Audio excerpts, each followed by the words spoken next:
Okay, may adlaw no. Sa itong mga kaigsoon mga suki na itong mga tig paminuan. Ganaga sunod na kanunay sa itong programa. Ilabda sa mga naminaw karon halamay nga adlaw nga na kanin. Karon ato nang pagasudan sa pagbasa ang istorya sa itong literature sender nga si Lisa nga taga Butuan City. Der kuya, maayong adlaw nga na kanimo. Ubara sab sa mga suki nga nagasunod ang kanunay. Sa programa, ang programang Der Kuya Nick. Nagpadangatig ko sa kong istorya nga na kanimo kuya. Gumikan kay gusto na kong nga matag o pagtagad. Kabahin na sa kong problema karon. Abibayaan niyo kuya. Naglibugig ko kung unsay ang ngayon akong himuon.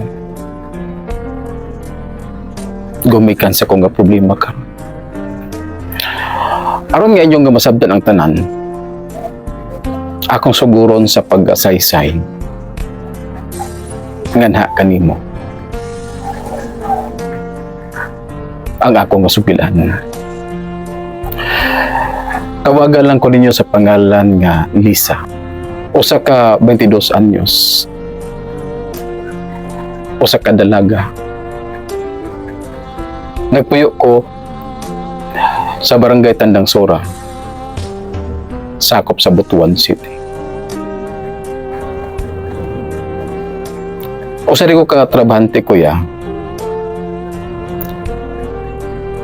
Dari nasa syudad sa Butuan. Nagtrabaho ko isip sa ka tindera. Adun ako'y nakaila kuya. Nga usa ka lalaki. Nga tawagon ta lang sa pangalan nga Darwin.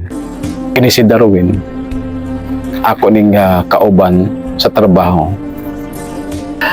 Abi nyo kuya, nangulit tao si Darwin nga rin kanako. Ganit niya tumutungura. Dili po ako gusto nga mudawat o karelasyon. Dili po ako mag-uyab-uyab kuya. Pero gumikan kay si Darwin, nakita man ako nga maayo ang iyang tumong o gatinguha sa iyang pangulitaw nga rin kanako. Abimin niyo kuya, matawag nato nga sadyang nangulitaw si Darwin para kanako. So o daging higala ang akong pagtanaw ngadto kaniya. Pero ambot pa. Miabot kid sa punto kuya nga sige na kong pangita ngadto kaniya. Gani adunay mga panahon nga moabsent siya. Magsalimuang ko. Sige ko og pangita ngadto kaniya.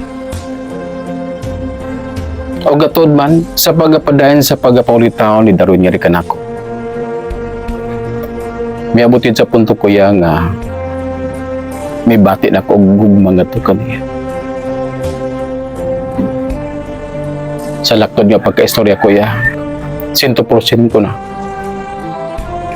ang akong gugma. Gito na kang Darwin. Hantod nga miabot yun sa punto kuya nga ako siyang gidawat. O ganit niya itong tungura. Iya kong gigakos. Nagpasalamat siya nga rin kanako kuya nga ako siyang gidawat. O matod pa niya nga bisan kanus dili siya magbinuang nga rin kanako. Abibayan niyo kuya Nick, nga itong tungura. Nalipay ko. O ako pong isaad yato kanya nga dili ko magbinuang. Nga ito na sa among relasyon. Nagsinaray mi kuya nga amo pang pahugtan ang among paghinigugmay. Nalipay kong dako kuya, gumikan kaya nakita nako ang pagkamatulutanon ni Darwin nga ka nako. Da para ka nako kuya, mauna ning lalaki ang akong gipangandoy nga mabot sa akong kinabuhi. O gatod man niya itong tumura kuya Nick, nagpasalamat ko. Gumikan kaya para ka nako kuya, dako kayo ang akong pagsalig ngadto na kang Darwin nga dili ko niya talikdan, nga dili ko niya pasakitan. O gatod man dato nga tungura kuya Nick, hingpit na gid nga nagkauyab mi niya Darwin. Abi bayan niya kuya, caring kisya nga ngarikan ako. Papiranggaon siya, iya ko nga ariglahon. O gatod man na kuya Nick, miabot kid sa punto nga nagkasabot mi ni Darwin nga mag-live-in mi sa usa ka panimalay. Itong katungura kuya, nangita mi boarding house ni Darwin. Samtang nag-live-in mi, nagpadayon ang among pagpanarbaho ta among gitrabahoan nga usa ka mall diri na sa syudad sa Butuan. Abi bayan niyo kuya, dato nga tungura dili pagit unta andam nga maburos ko. Gumikan kay aduna pang may plano ni Darwin nga magtigom sa mi. Pagkuman ko nga makatigom magpakasal mi. O niya nagsuporta po ko nga tunasa kong ginikanan ko ya. Pero niya nga tungura, wag ko'y mahimo. Wala may mahimo ni Darwin. Gumikan kay nagbunga manggid ang among relasyon. O gatod man, igo nga midako ang akong tiyan. Dado nga tungura. May pahulay ko sa akong trabaho. Gumikan kay gusto man ni Darwin nga magpahulay ko. Samtang nagkaanam og dako ang akong tiyan atong tungura. O gatod man, atong tungura kuya, naara ko sa boarding house. Ragsa mo bisita ang akong ginikanan, akong mga igsoon. O pamilya usab ni Darwin, mabisita nga rin kanako. Natong tungura kuya, busy si Darwin sa iyang trabaho. Gani, nagpasalamat ko. Gumikan kaya bisan tuman nga nagkadako nga akong tiyan.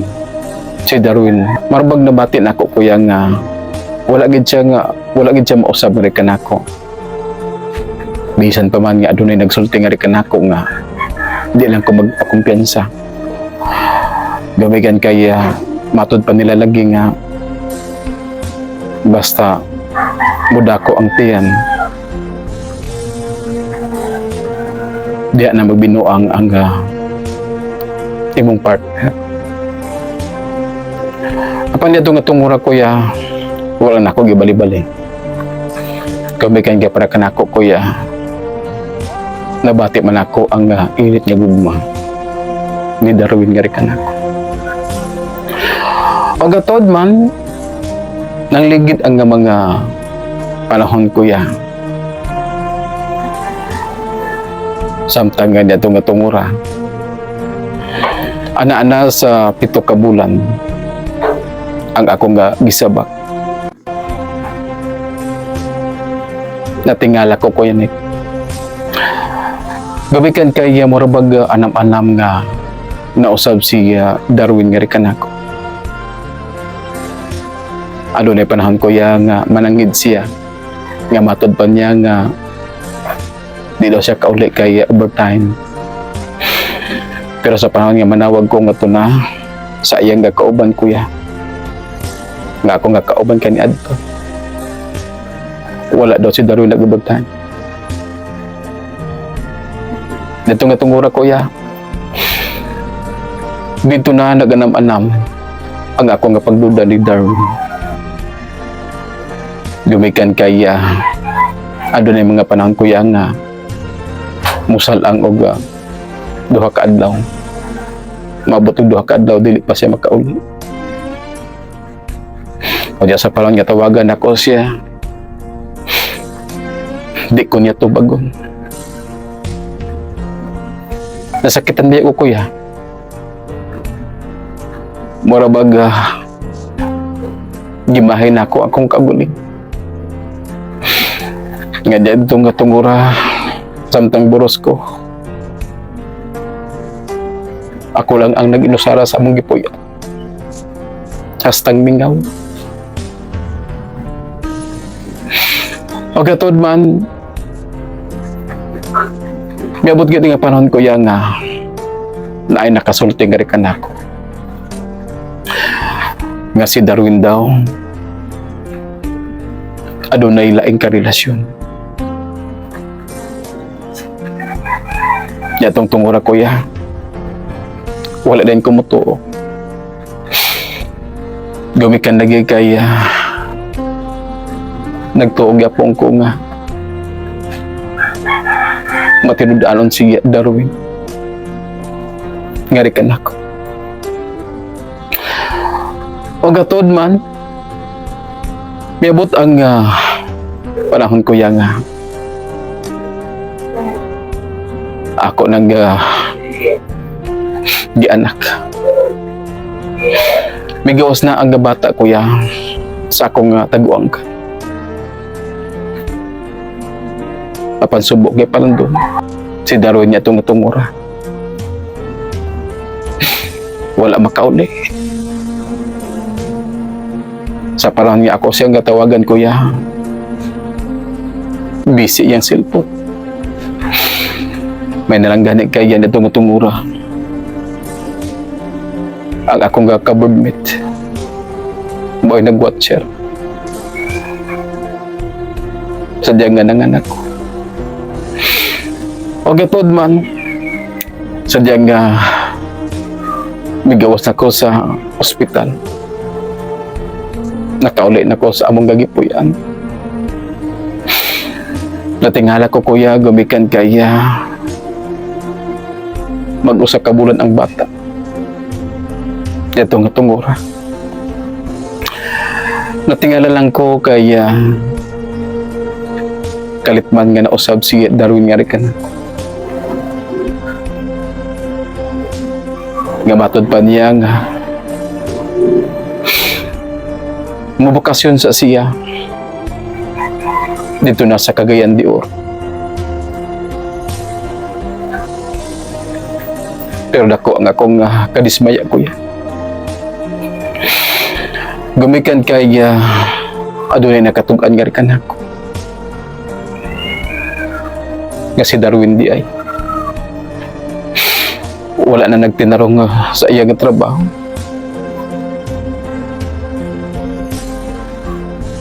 Adunay iyang gagikaabuangan nga usa ka babae nga customer nga maumatod pa ang iyang karelasyon. Abi ba niyo kuya? Nasakitan ko. Wala ko magtuo kuya nga himuon ka to ni Darwin nga rin ako. Nga taliwala uman sa iya nga mga saan. Nga dili ko niya pasakitan. Pero maabot na yung panahon ko yang nausab siya. Abibin niyo kuya, nini mga panahon. Maglima na kabulan ang bata. Gikan sa pagkahimugso mo. Apan si Darwin sa akong nasairan. Nakiglibin sa maong babae. Dito na sa may Cagayan de Oro City. Wala na ko'y kontak. Ganto kanya kuya. Karon kuya, naging kamot na lang ko. Akong giduyan ang akong anak. Samtang nang labak ko. Sadyang nahimo kong labandera. Dili mga panahon. Naningkamot ko kuya nga ako nga mabuhi. Ang akong 5 ka bulan nga anak. Gumikan kaya siya Darwin. Wala naman nagparamdam. Gani ka na ako. Gani unan niya ginahuna. Nga doon na siya anak.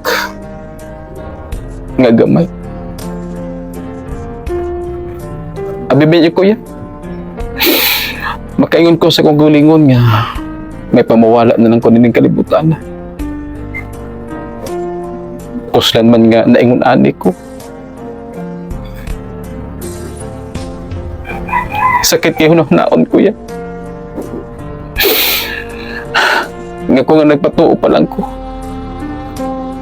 Sa akong nga magadikan kanya adto nga. Matod pa nila nga di sa ko mag-uyab-uyab. Dili unta ko maingon ani karon. Pero sa pikas gabahin ko ya, sa paron nga makakita ko nga tunat siya kong anak. Malipay ko. Marabag nahimo siya nga akong kusog kuya. Ngaluyo sa akong kapitos, sa akong pag-inusar. Nga nag-aliglar. Nagbuhi sa akong anak. Ako kining giagwanta. Para sa akong pinanggang anak.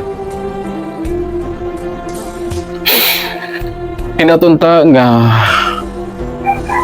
kini akong istorya nga gipadangat ka na kaninyo.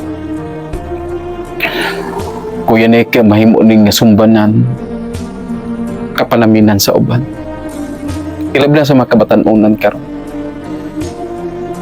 Nga unta. Mintas makaya pa. Mintas sayo pa. Ayaw sa mong sulod. Sa usa ka relasyon nga dili pagid ang ngayon. Ilab na sa mga estudyante, mga kaestudyantihan. Inatunta nga inyo ning mahimong sumbanan. Ang akong istorya nga inyong nadunggan. More power sa programa nimo Kuya Nek. Og sa tanan nga mga naminaw karon, daghang salamat kana kaninyo. Ako na lang si Lisa.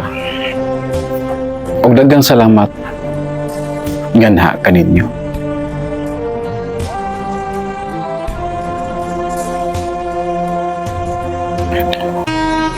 Boy no Lisa no, maing adlaw og daghang salamat nga na kanimo Lisa. Daghang salamat nga na kanimo sa imong pagpadangat sa imong istorya, sa imong sulat nga gipadangat nga na kanimo. Wala na nangayo og tambag si Lisa, pero nasabtan nato nga grabe niya kasakit. Ang iya lamang paabot nga unta ang iyang istorya mahimong kapanaminan ngadto sa uban. Munay gingon nga usahay man gyud kini nga mga kabatan-onan bisam gani kita kaniadto nagunahuna ta nga basta pabati nagali og kinibitaw nga gugma nga tunaw sa uban maulitaw dayon onya ang babae musugot po dayon nana ang mga kabatan-onan garon pero managingon nga di pa gid angayan. Kinahanglan nga mientras bata pa mo himua sa ninyo ang angayan para sa inyo. Muna pinaka-importante, pananglitan kung na-eskwela ka, kanalan humana sa nimo ang imong nga pangandoy. Gumikan kaya pinaagin niya na malipay ang imong ginikanan. O hinatuon ta nga ang istorya ni Lisa inyong kapanaminan, inyong sumbanan nga ayaw gid sa padala niya anang gugma-gugma. Puwata ang panahon. Kanabitaw nga andam na gid ba? Kana nga dapat na gid ba? Nanay trabaho, nahimo nimo ang imong ipangandoy sa imong kinabuhi, di ba? So magigingon nga ang gugma makahulat na. Ang problema magid ni Lisa, napa siya sa kinabitong primero ang naguyab-uyab siya, naburusan siya, unya ang lalaki dahil nga nakaburos ngadto kaniya, dili pagid andam. Daghan na karon mo ginaibantayanan ilabi na sa mga kababayan-an. Og sakit mausab sa mga kalalakian, pero ang mas makaluloy ini ang babae kay ang lalaki mulakaw na wa man na ngita na naglain. Ang babae mo nagsagubang sa mga kalisod, gumikan kay naapat siya ano na pay anak si Lisa. Andun na anak si Lisa, 5 pa in taon ka bulan. So grabe gud yang kining kapitos yang kalisod nga iyang nahiaguman ani ining nga mga panahon. So ingana lang sa tong mga kaisunan og gana kanimo Lisa, daghang salamat gana kanimo sa imong pagsalig sa programa nga atong kining programa nga Dear Kuya Nick. Daghang salamat gana kanyo, bye-bye.